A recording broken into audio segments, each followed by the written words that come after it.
കാനൂർ ഗ്രാമപഞ്ചായത്ത് Congress parliamentary party യോഗം ആലുവ കോൺഗ്രസ് ഹൌസിൽ ചേർന്നു. എം.എൽ.എ. അൻവർ സാദത്ത്, മുൻ MLA. MA. Chandrasekharan, MO. John, KM. Krishnakumar എന്നിവരുടെ സാന്നിധ്യത്തിലായിരുന്നു കൂടിച്ചേർന്നത്. തദ്ദേശ സ്വയംഭരണ സ്ഥാപനങ്ങളുടെ നേതൃത്വവുമായി ബന്ധപ്പെട്ടായിരുന്നു യോഗം ചേർന്നത്.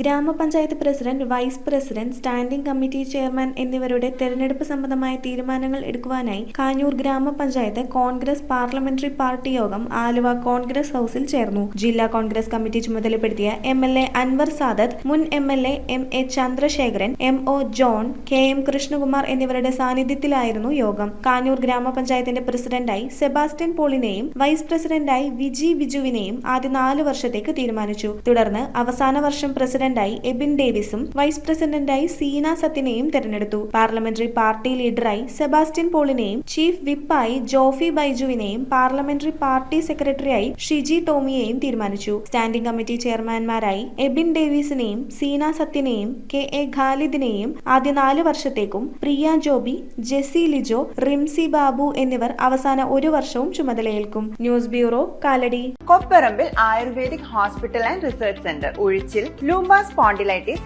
സെർവിക്കൽ സ്പോണ്ടിലൈറ്റിസ്, ഡിസ്ക് ബൾജിംഗ് കൊണ്ടുണ്ടാവുന്ന ബുദ്ധിമുട്ടുകൾ എന്നിവ ചികിത്സിക്കാൻ വിദഗ്ധരായ ഡോക്ടർമാർ. Kopparambil ayurvedic hospital and research centre.